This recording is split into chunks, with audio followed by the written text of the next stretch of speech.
As we are preparing in our nation, where I live, there are those of you who live around the world and other places for an election. We're thinking about leadership. We're looking for leaders. But in our culture, in our world, in our lives, in our communities, we are always in need of leaders. And those leaders that resonate best and most with people who are wandering, people who are hurting, people who are confused, people who are wondering what to do and where to go, are those who can relate to them. And we relate best as leaders. And in my realm of spiritual leadership and pastoral leadership, that's where my mind is often focused. And that's where my bias is. We need authentic, real, vulnerable leaders who speak the truth, live the truth, who walk the truth, and have the capacity to relate to our pains and our struggles. And it brings me back to thinking about the Velveteen Rabbit again. Marjorie Williams published The Velveteen Rabbit in 1922.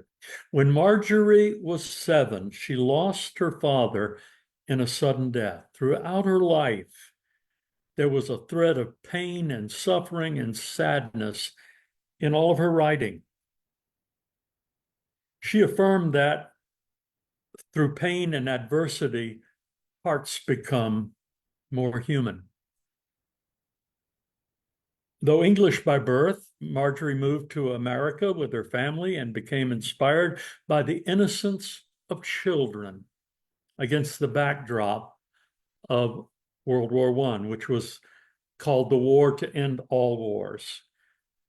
She took her pen and she began to write, and she asked one of life's great questions: what is real? Out of that internal dialogue emerged a beautiful story, The Velveteen Rabbit. Here's an excerpt from that. What is real? Asked the rabbit one day when they were lying side by side near the nursery fender before Nana came to tidy the room. Does it mean having things that buzz inside you and a stick-out handle? Real isn't how you're made, said the skin horse. It's a thing that happens to you.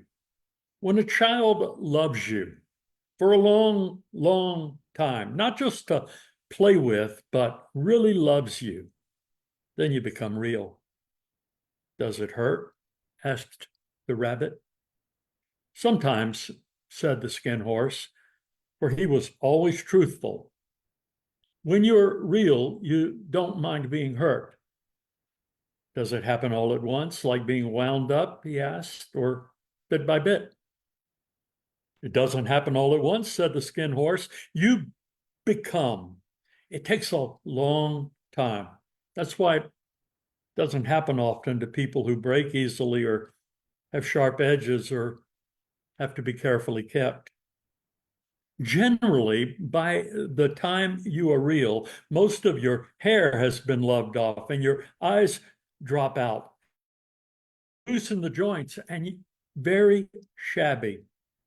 But these things don't matter at all, because once you're real, you can't be ugly, except to people who don't understand. I suppose you're real, said the rabbit. And then he wished he had not said it, for he thought the skin horse might be sensitive. But the skin horse only smiled. Marjorie Williams, The Velveteen Rabbit. This is one of those stories from children's literature that's almost always sure to bring a tear to my eye. I've read it out loud many times to children and to adults. It continues to touch me at the depths of my soul. So many people stagger through life in an unreal shell of a persona, They struggle with fear and rejection or repulsion at the idea of the pain they might have to suffer in the process of becoming authentic. The pain is real and the risks are real. However, the rewards are also real for being real. And they equip us to be leaders, to be pastors, to be friends, to be good community members, to be people who care. Remember, once you become real, you can't be ugly except to those who don't understand. And so it is among the battle-scarred, war-torn, life-worn, love-lorn souls who face and embrace life. Being real is a thing of great value and a gift of a great grace from God. To reject our authenticity is to reject wonder.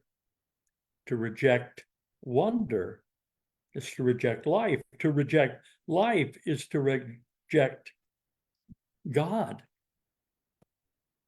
Someone once said there was a very cautious man who never laughed or prayed, never risked, he never tried, he never sang or prayed. And then one day he passed away. His insurance was denied. For since he never really lived, they claimed he never died. Get real. Be real. Really lead by really living. Blessings to you.